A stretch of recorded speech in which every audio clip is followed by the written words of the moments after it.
Rogers Wonderful School.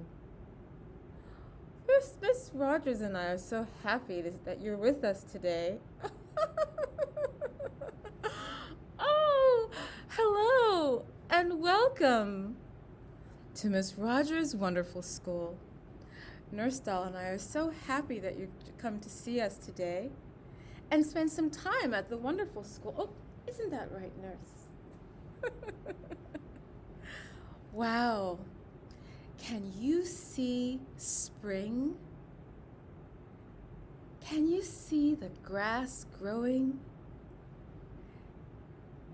Can you see the flowers blooming everywhere? And the leaves blooming on the trees? Can you feel the wind blowing through your hair, blowing the budding leaves on the trees? Can you see wind?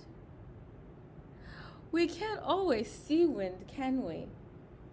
But we know wind is there. You know, I have a very special book to share with all of you today, and it's all about the wind.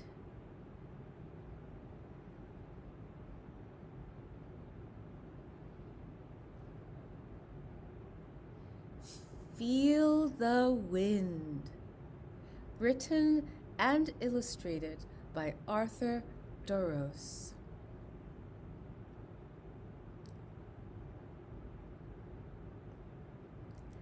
Have you felt the wind blowing through your hair?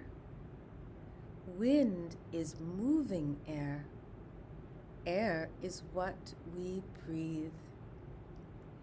It is everywhere around us, even though we can't see it. We can't see air, and we can't really see the wind. But we can see the wind move things. Wind pushes clouds across the sky. Wind flutters the leaves of trees and makes ripples on lakes. You can hear the wind too. When wind blows through cracks in your house, it can sound like someone whistling. If the wind blows very hard, it can sound like a wild animal howling. You can see the wind move things. You can hear the wind, and you can feel the wind too. Stand by an open window and let the breeze tickle your face. A strong gust or a light breeze, wind is moving air. But what makes air move? You can make air move with a fan, or by flapping a piece of cloth or paper. But fans don't make the wind. What makes the wind that blows across fields and forests and mountains? What makes the wind that whips across and around tall buildings in the city? All of the earth is surrounded by air. Earth and the air around it are heated by the sun, but some parts of the earth heat up more than other parts. In the tropical parts of the earth, near the equator, those are the warmer parts of the earth, the sun's rays strike the earth directly. The air gets very hot. Near the earth's icy poles, the sun's rays strike at a slant, so the air stays cooler. When hot air and cold air change places, wind is made.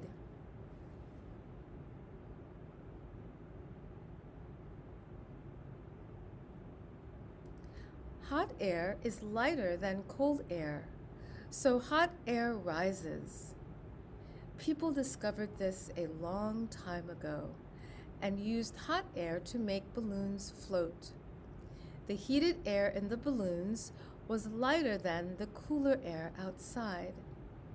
The hot light air made the balloons float upward.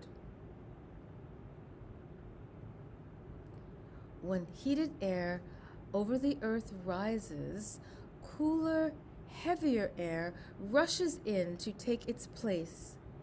The moving air is wind. The sun's rays strike the equator directly. That's why it gets hotter there. But some things get hotter than others because of what they are made of. You can discover this for yourself. Feel the sidewalk on a hot day, but then wash your hands. The air above it is warmer too. You might see shimmering heat waves as the hot air rises above the sidewalk.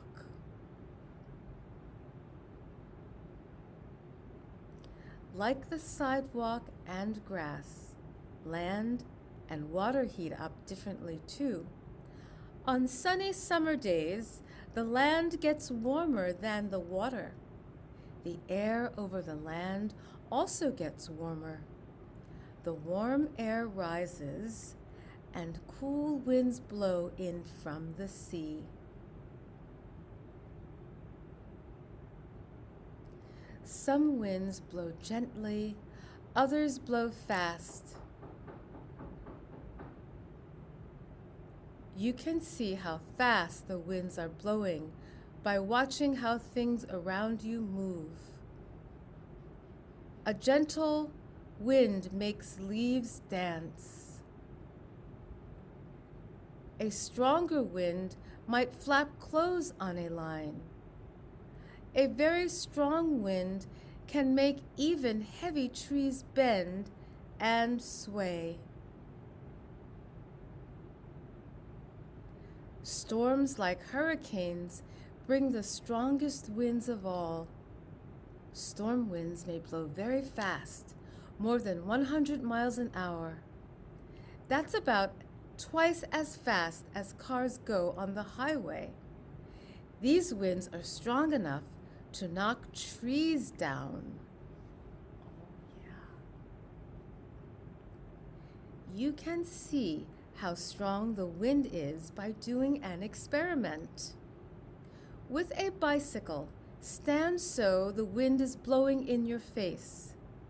Now ride into the wind.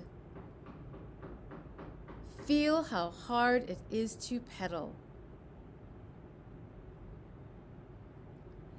Then turn your bicycle around and ride with the wind, pushing you along. Isn't it easier to pedal now?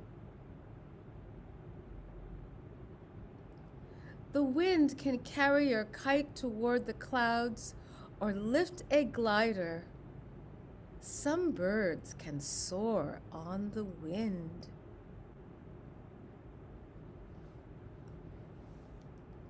Sailboats are pushed along by the wind blowing against their sails.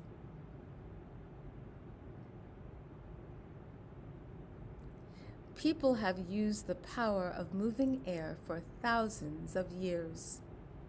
Windmills are wind-powered machines. The blades of a windmill turn when the wind pushes against them. The turning blades move other parts to lift water.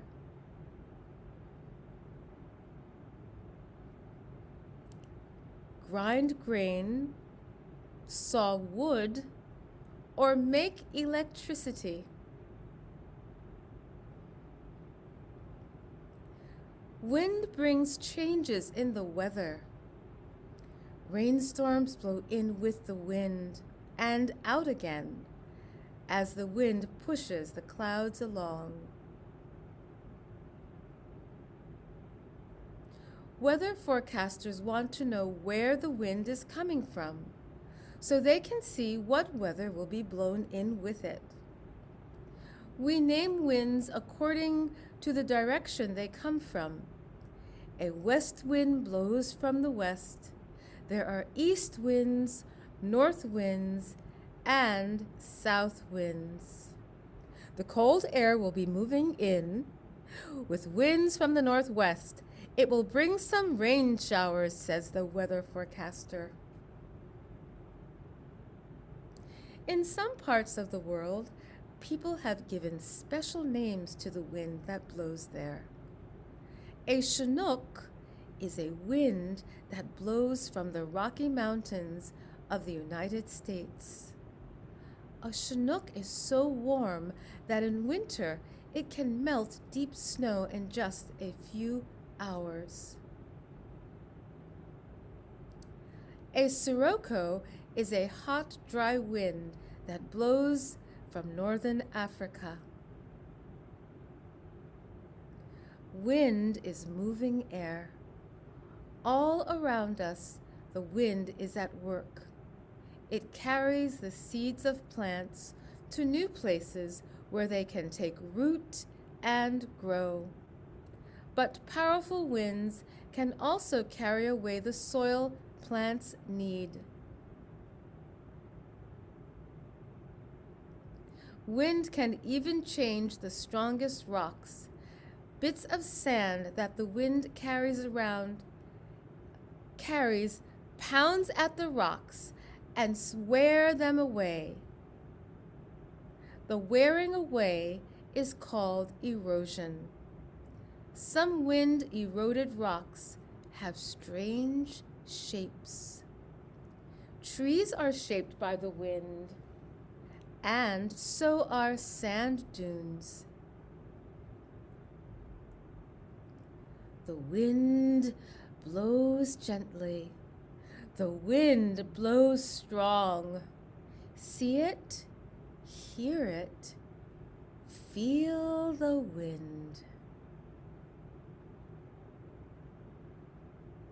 You can figure out which way the wind is blowing by watching a leaf, a piece of cloth or string, or a weather vane. The weather vane's arrow will point in the direction that the wind is coming from. Feel the Wind, written and illustrated by Arthur Duros.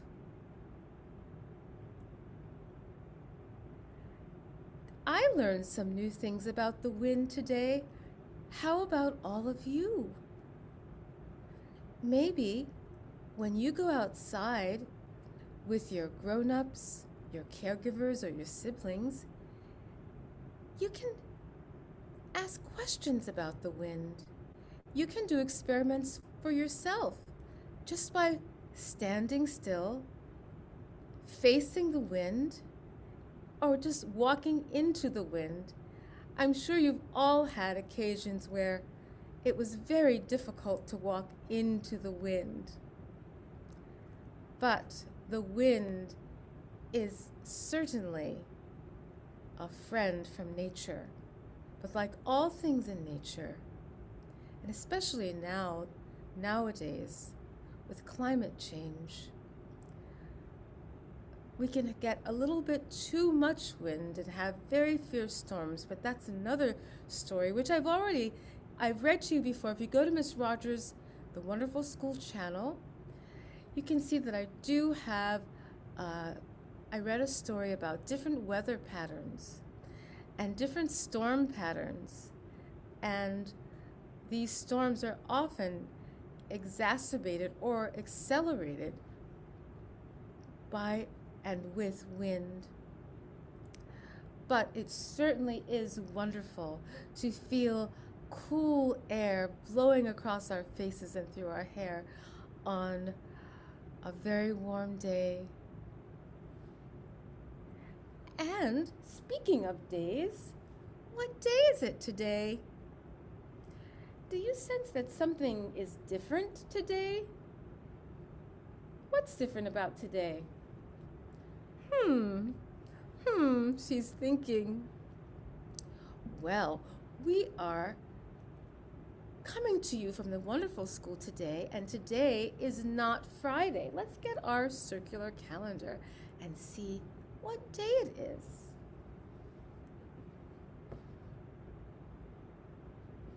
Here we go. This is our circular calendar.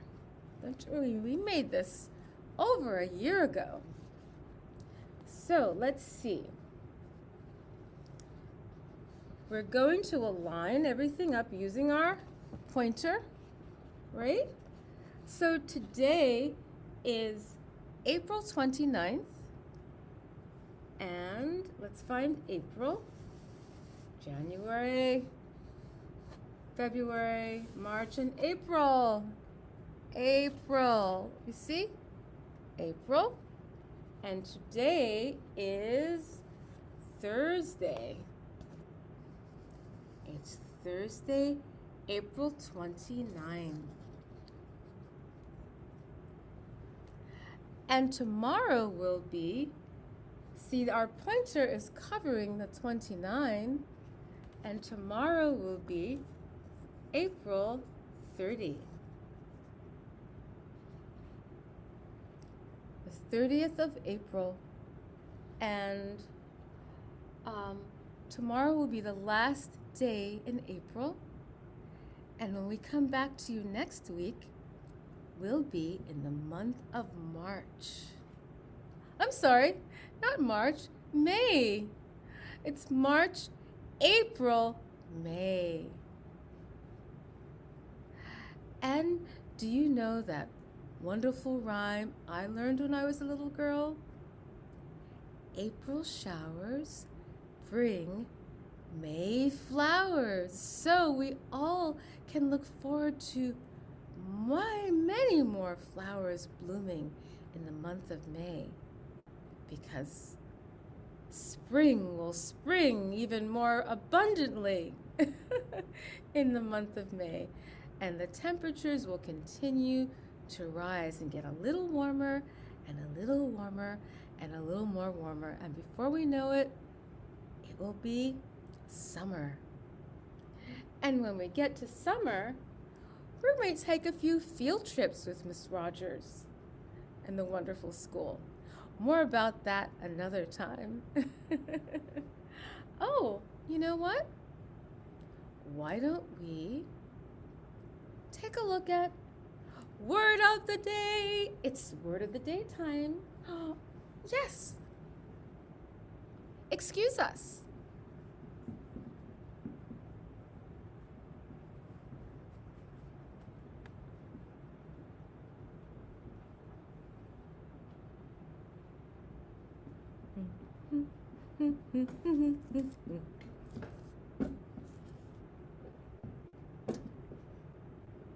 Here we go. So, our word of the day today is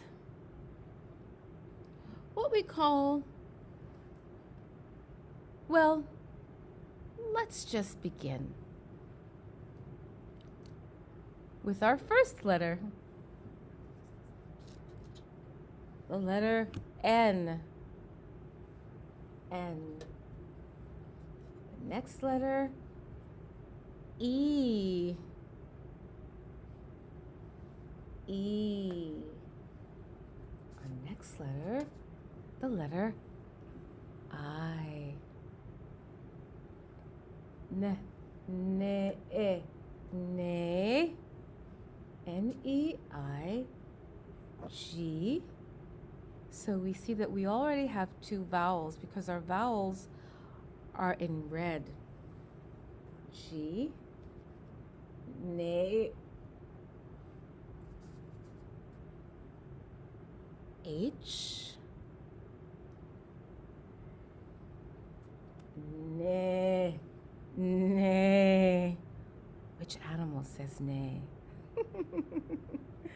There's more. The letter B. B. Nib. Oh. Oh. Another O. Another vowel.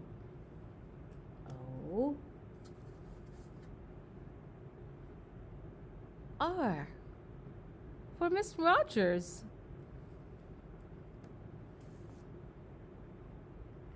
Neighbor. Can you say that with me? With us? Neighbor.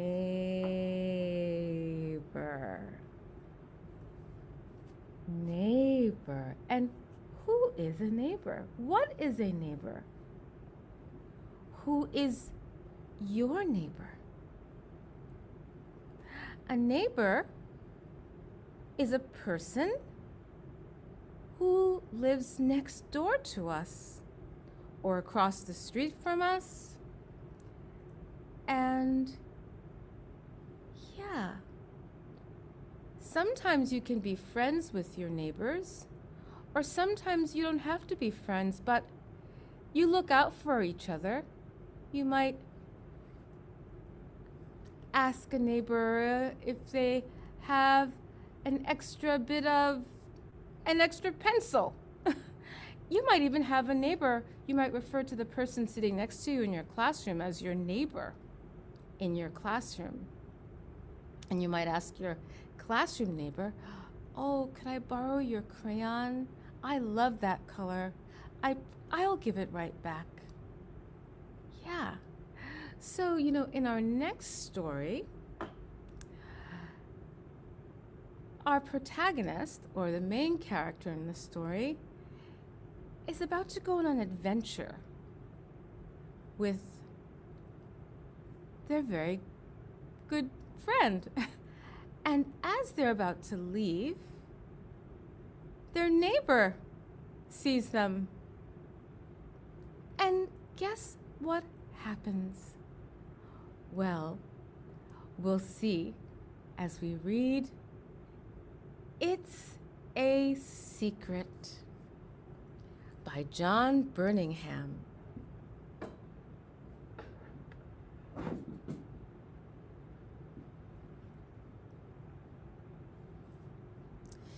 In Marie Elaine's house, they had a cat whose name was Malcolm. Every night, Malcolm went out, and every morning he came back in. During the day, Malcolm slept a lot of the time. "Where do cats go at night?" Marie Elaine asked. "I don't know," said Marie Elaine's mother. "They just go outside somewhere."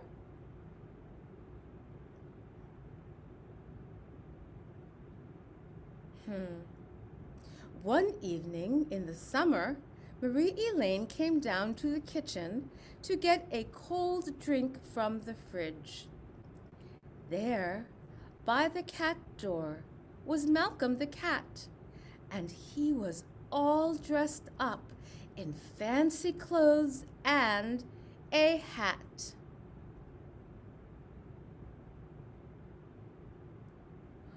"Why are you all dressed up like that?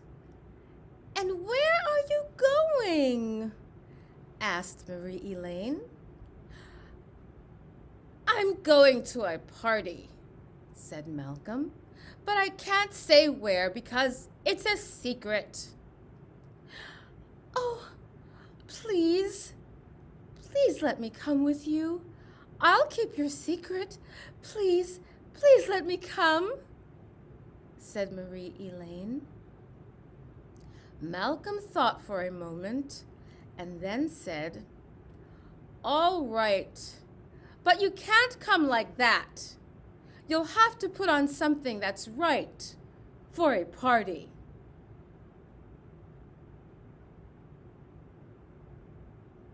Marie Elaine raced up to her room and put on her party dress.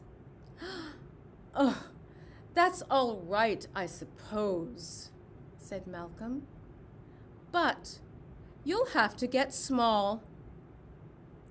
Marie Elaine got small, and they went out of the house through the cat door.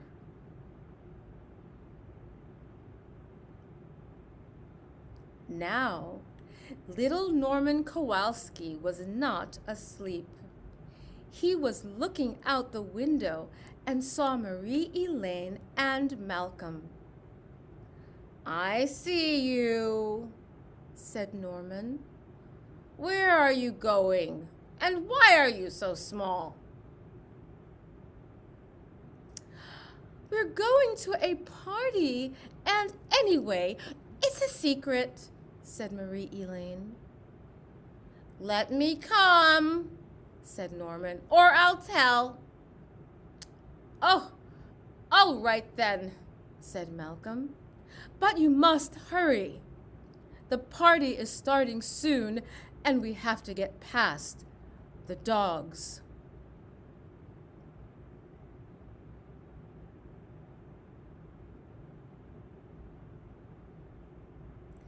They rounded the corner, and suddenly the dogs started to chase them. They ran as fast as they could and just managed to get to a fire escape. They rushed up the stairs, and although the dogs came after them,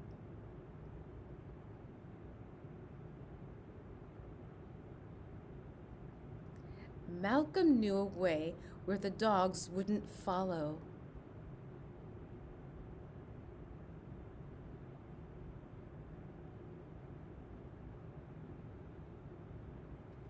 Finally, they arrived at the place on the rooftops where the party was about to start.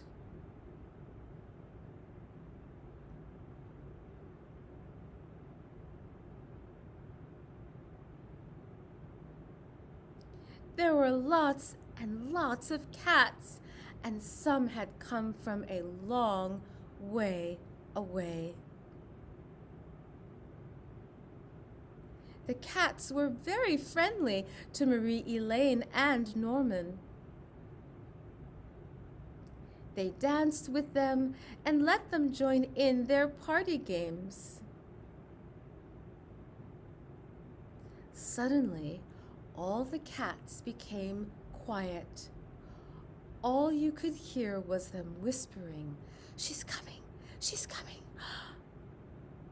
It was the Queen of the Cats.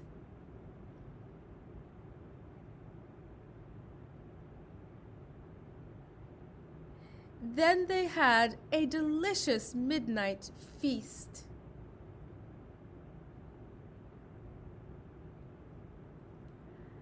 After the feast, the Queen gave everyone presents to take home. Marie Elaine was given a little doll, which was a kitten, and Norman was given a toy mouse.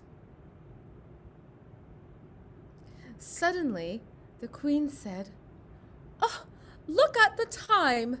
The party must end. It will be light soon." Nobody wanted the party to end. No one wanted to go home.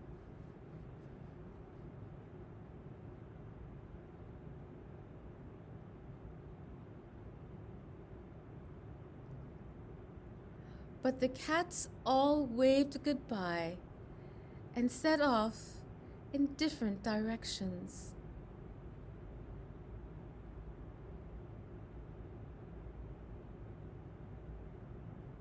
Malcolm showed Marie Elaine and Norman the way back home over the rooftops. "When we go down the fire escape, we must be very quiet because of the dogs," Malcolm said. They went very quietly past the dogs, who were asleep. Then they hurried home as fast as they could go.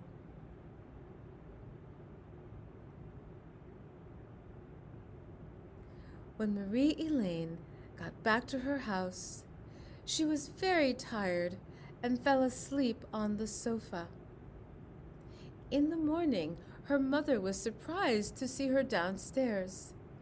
"You look as if you were out all night with the cat," she said.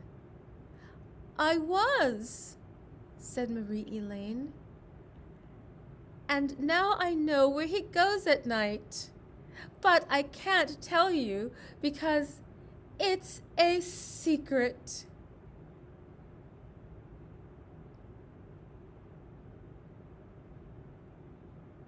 It's a Secret by John Birmingham.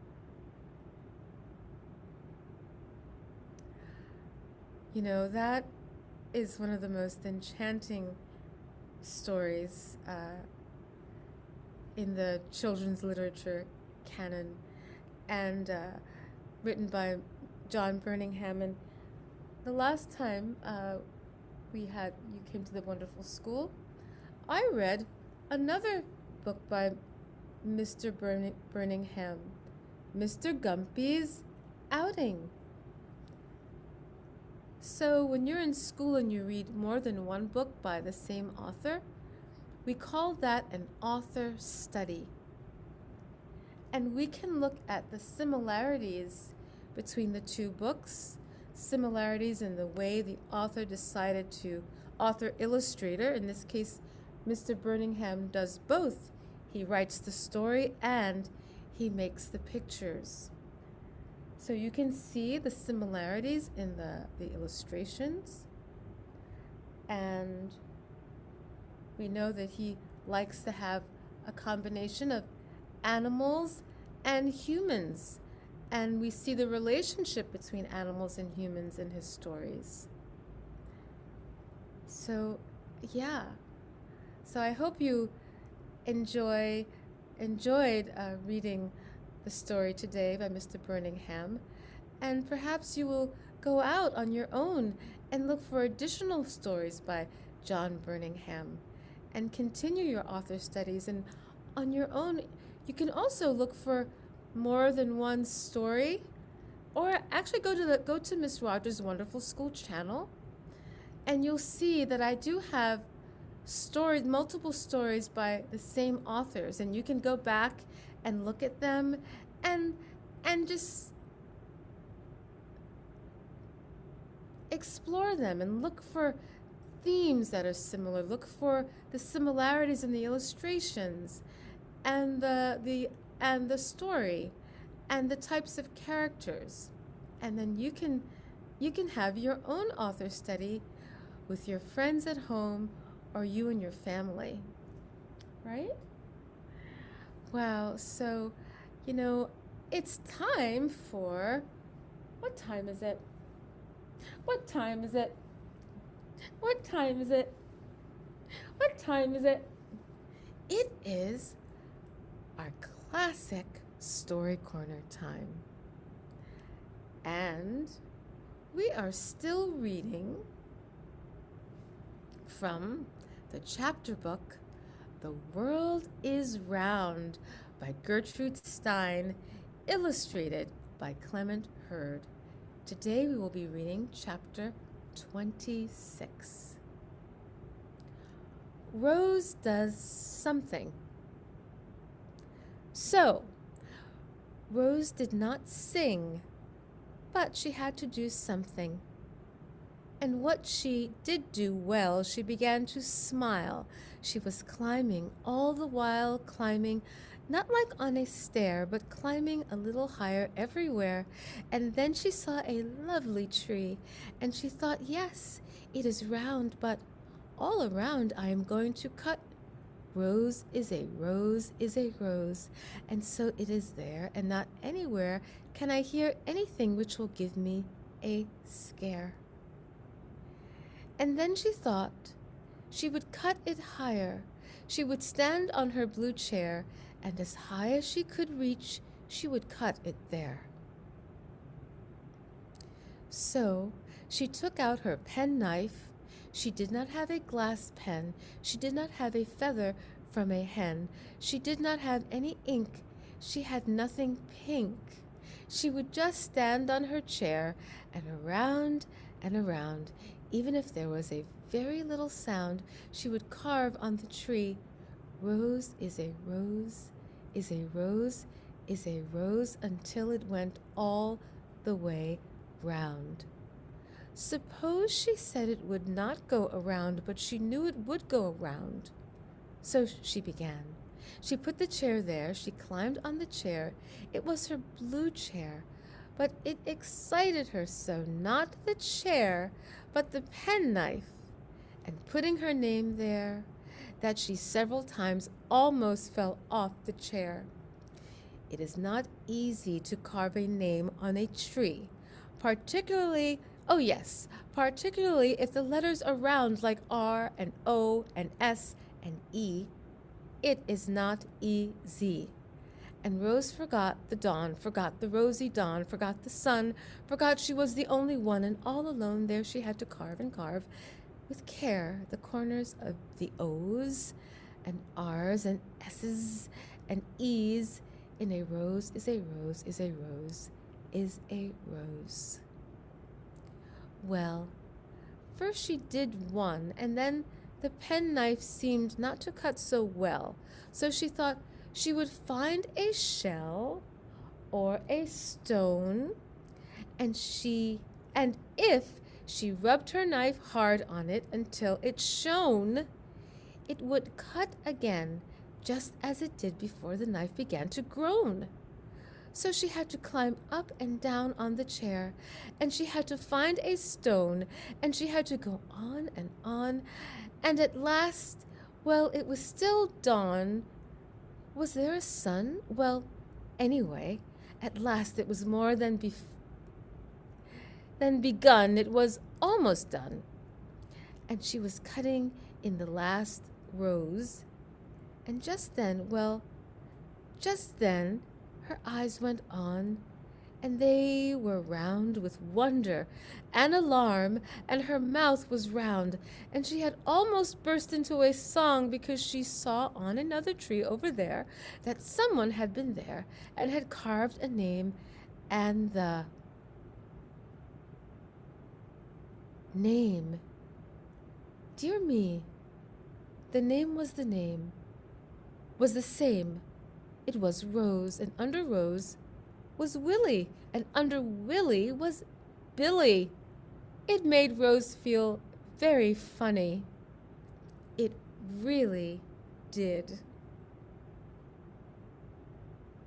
The World is Round by Gertrude Stein, illustrated by Clement Hurd.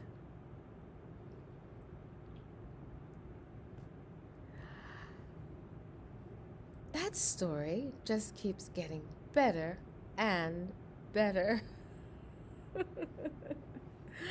Well, you know what time it is? It is time for us to say goodbye. And before we do, we want to thank you all for joining us today at the Wonderful School.